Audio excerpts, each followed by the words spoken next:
¿cómo será que se prende esta vaina? Este calor está terrible. Oye, ustedes, ¿tienen calor? Sol FM tiene la rifa de un aire acondicionado a todos los suscriptores de YouTube. Sigan a Sol y lean la descripción de cómo concursar con esto. Lo que yo aprendo, cómo que se prende esta vaina con un calor del día.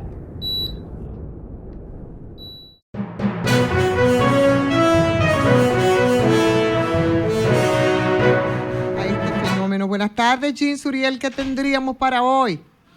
Muy buenas tardes, un placer para mí estar en contacto con ustedes y por supuesto que compartir estas informaciones meteorológicas que son muy importantes porque debemos asumir esa educación que tienen, por ejemplo, en Estados Unidos, en Japón, de conocer la información atmosférica desde temprano en la mañana. Entonces, es muy elemental tener estos datos. Miren, para hoy tenemos los remanentes de la onda tropical, que ayer fue la responsable de estas torrenciales precipitaciones en el Gran Santo Domingo y otras zonas del sur del país, entre San Cristóbal hasta la provincia de la Altagracia. Se desarrolló un núcleo nuboso muy denso, similar a lo ocurrido en los últimos 2 noviembre, el 4 de noviembre del 2022 y 18 de noviembre 2023. Es decir, estamos frente a un fenómeno que se está repitiendo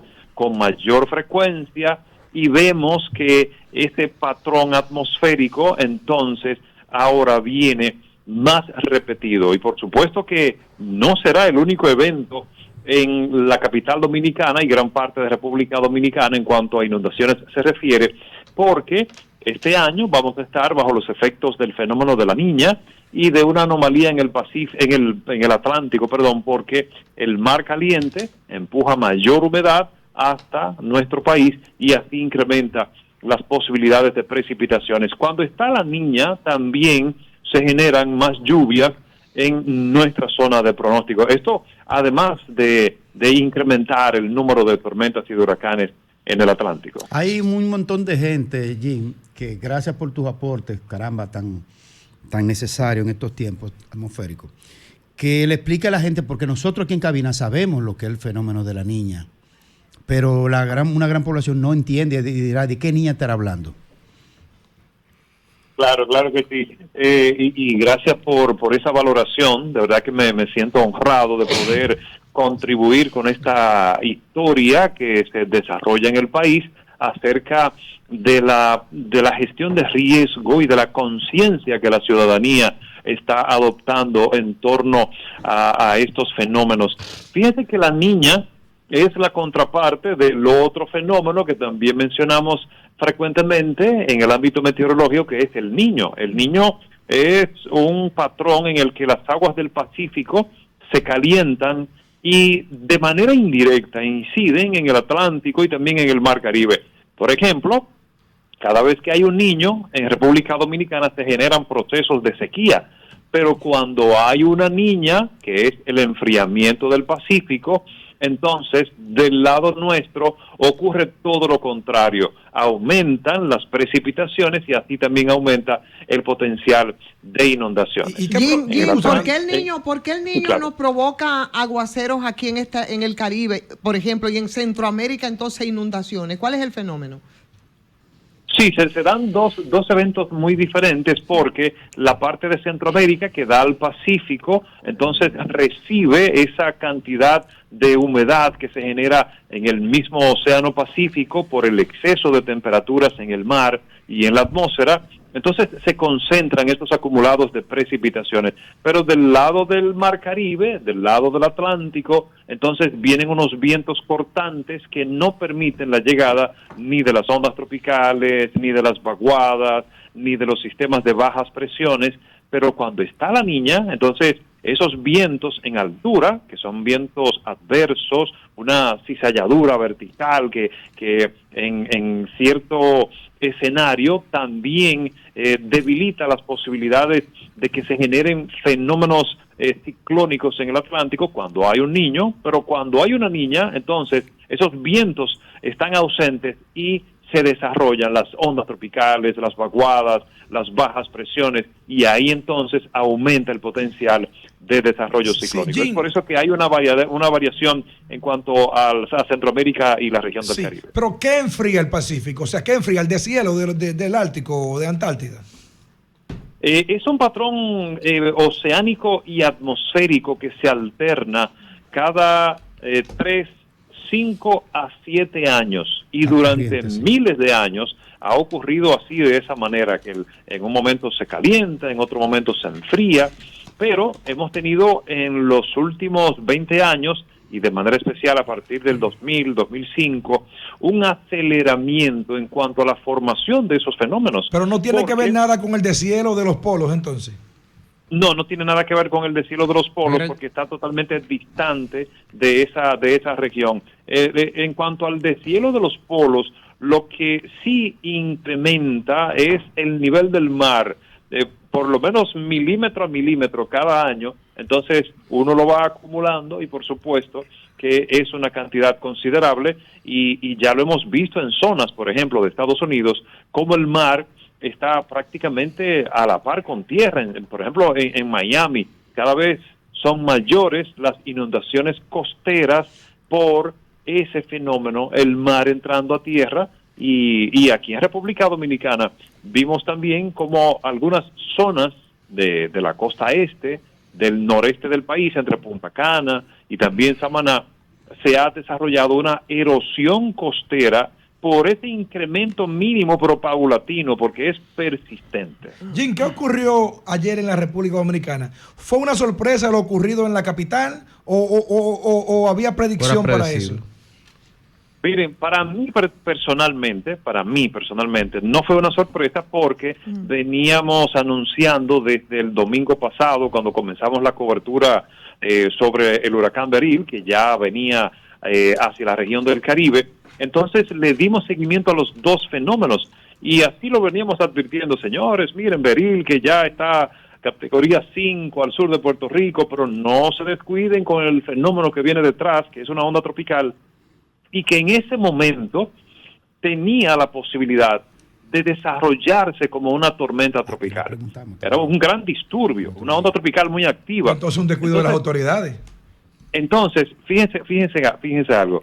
Antes de ayer, nosotros desde CDN, nuestro compromiso, y así también para informar a la ciudadanía, alertamos de que al día siguiente, es decir, ayer jueves, iba a combinarse una onda tropical muy activa que venía detrás del fenómeno, y que también podía incrementar las posibilidades de inundaciones y de precipitaciones significativas. Entonces, no nos agarró de desprevenidos, porque sí sabíamos lo que iba a ocurrir. Ahora, sucedió algo un poco muy interesante para analizar, porque cuando transita un fenómeno de gran envergadura y de gran intensidad por nuestra zona de pronóstico, las personas le dan más seguimiento al término que acompaña a ese fenómeno. Por ejemplo, hablar de huracán Beryl categoría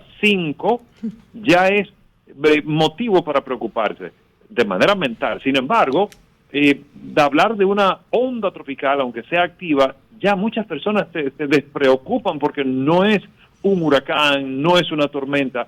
Sin embargo, en los últimos 10 años nos hemos dado cuenta que en República Dominicana los daños más significativos lo están dejando fenómenos no ciclónicos, porque tienden a estacionarse sobre el territorio nacional, y ahí entonces es que se producen las precipitaciones torrenciales y posteriormente las inundaciones. Por ahí va precisamente mi inquietud, Jim, porque buscando los datos de lo que fueron las lluvias caídas, por ejemplo, en el 98 con George, que nos da cuenta de 409 milímetros, pero fue en 24 horas y en todo el territorio nacional. Cuando haces la comparación del día de ayer, en la que cayeron 217 en apenas 4 horas, o lo que pasó en el 2022, que la diferencia con ayer fue apenas hasta 50 milímetros. Eso como que es un fenómeno medio extraño que debería de explicársele a la gente para poder entender qué es lo que está pasando y si ustedes, los estudiosos del tema, lo pueden entender. Y por eso les invito, y aprovecho este escenario, este espacio muy escuchado, a todos los radioyentes para que puedan visitar mi canal de YouTube, porque tengo una plataforma para compartir las informaciones diarias, por supuesto. Dilo, ¿cómo se llama? Me buscan a sí mismo en YouTube, Jim Suriel, el Jim como los pantalones, o como lo quieran escribir, porque ya el algoritmo lo entiende y entonces me sugiere como búsqueda. Como fuente, entonces, sí.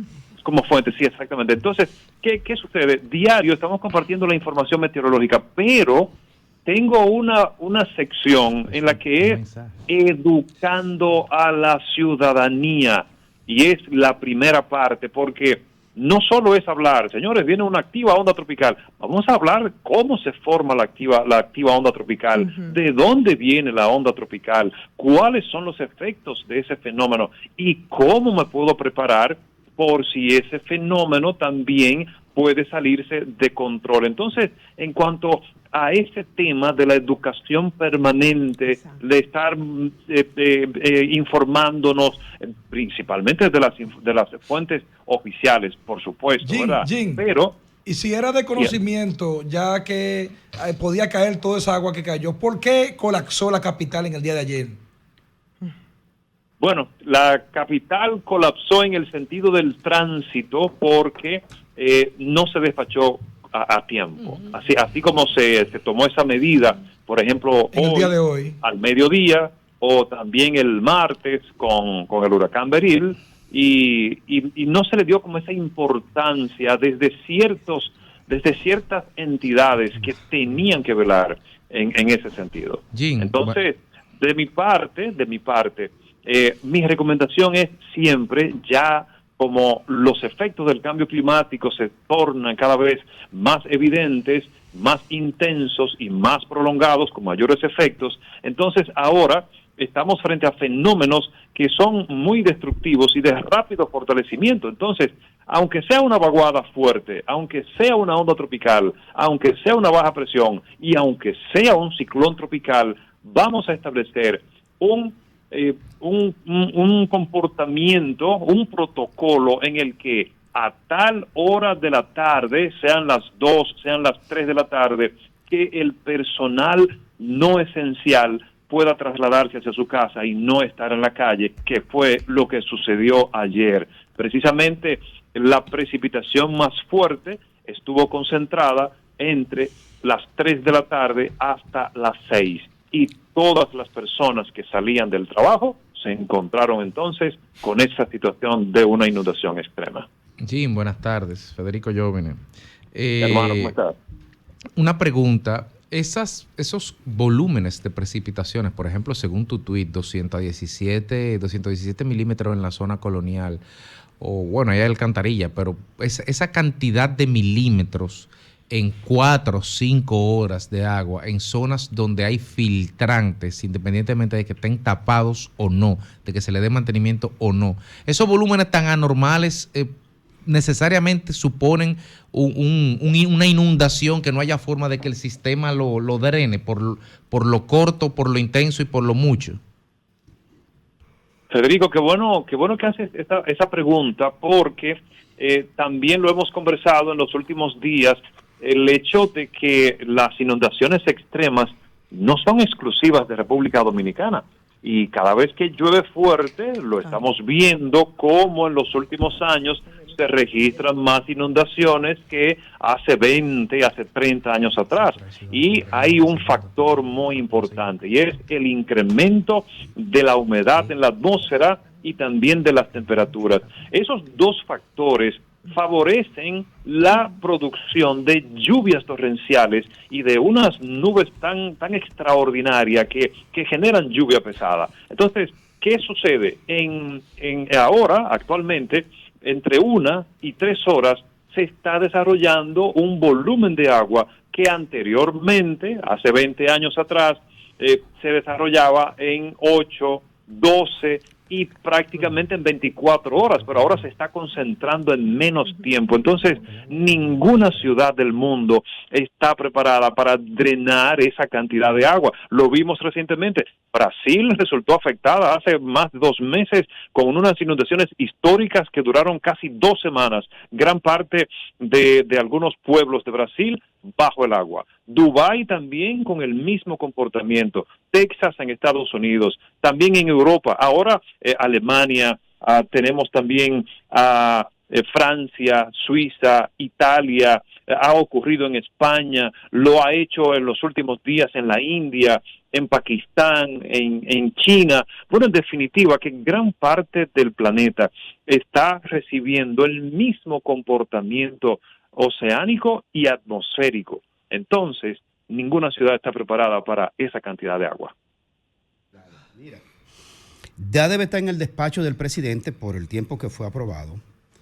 Lo aprobó la Cámara de Diputados, lo aprobó el Senado, lo que es la creación del INDOMET, que es la sustitución de la ONAMED, que ha sido convertida en el Instituto Dominicano de Meteorología.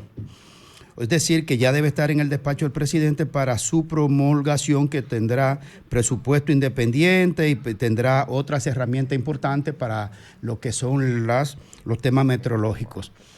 ¿Estaría un hombre de tus condiciones, de tus capacidades, recibir una atención, una llamada de dirigir bajo tus características profesionales el INDOMET, es decir, la nueva institución de meteorología del país? ¿Tú estarías en disposición de asumir una posición como esa?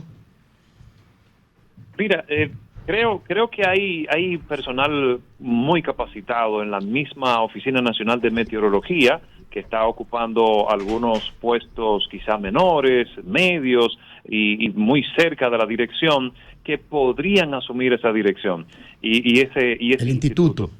Sí, de manera personal, si por ejemplo el presidente me llamara ahora mismo y me dijera, mira, te quiero poner como director de INDOMET, yo le diría y le agradecería enormemente que me haya tomado en cuenta, que me haya llamado, y eso entonces diría mucho de mi trayectoria profesional de 24 años.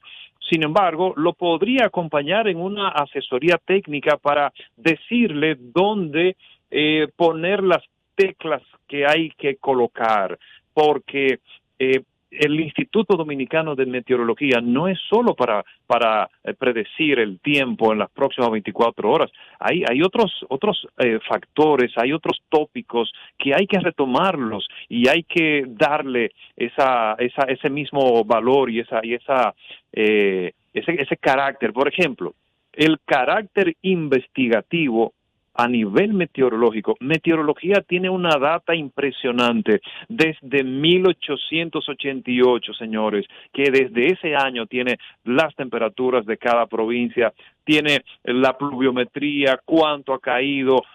Bueno, en definitiva, esos datos se pueden utilizar para hacer unas investigaciones, para saber que cómo el cambio climático, por ejemplo, ha estado afectando a nuestro país en los últimos 50 a 60 años. Pero primero le agradecería y segundo le diría que estaría en disposición de acompañarlo de manera desinteresada para que ese sector pueda resurgir, porque fíjense que la Oficina Nacional de Meteorología siempre ha dependido de otra entidad y por eso no maneja recursos propios. Al manejar recursos propios, podría entonces ya adquirir los radares meteorológicos que se necesitan, las estaciones meteorológicas automáticas que también se necesitan a nivel nacional y formar de manera precisa al personal aquí en República Dominicana, porque muchos meteorólogos se van a Costa Rica, se van a Estados Unidos, se van a Cuba, se van a Argentina, Chile,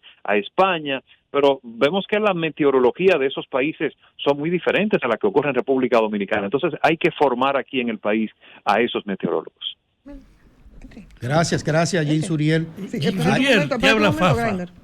Está claro, por todo lo que tú dices, que cada vez hay más elementos tecnológicos para prevenir y en cierta medida actuar en medio de acontecimientos como estos. Pero hay alguna razón para pensar que la tendencia es que se aparezcan elementos más fuertes que crezca el impacto, que así como aquí, que no pasó el ciclón, pero nos dejó el agua, indiquen que es posible que esos detalles de ahora crezcan y aumente el impacto sobre la sociedad. Sí, efectivamente la tecnología nos ha ayudado mucho en los últimos 30 años y de manera especial desde 1980, 90 y 2000, con varios satélites meteorológicos que gracias a ellos podemos saber, por ejemplo en este caso, cómo el huracán Beryl ya venía por el Atlántico pasando al Mar Caribe y mirábamos esa imagen de satélite bien definida. Antes no teníamos esa disponibilidad de una fotografía, de una imagen definida y amplia. Pero ¿qué pasa? Si esa tecnología no la sabemos orientar, si esa tecnología no la sabemos manejar, entonces nos faltaría el elemento de la formación especializada de los meteorólogos aquí en República Dominicana, que de hecho tienen una preparación muy buena porque vienen de institutos y universidades que sí tienen un rango internacional y un reconocimiento de la Organización Meteorológica Mundial. Ahora, ¿qué sucede?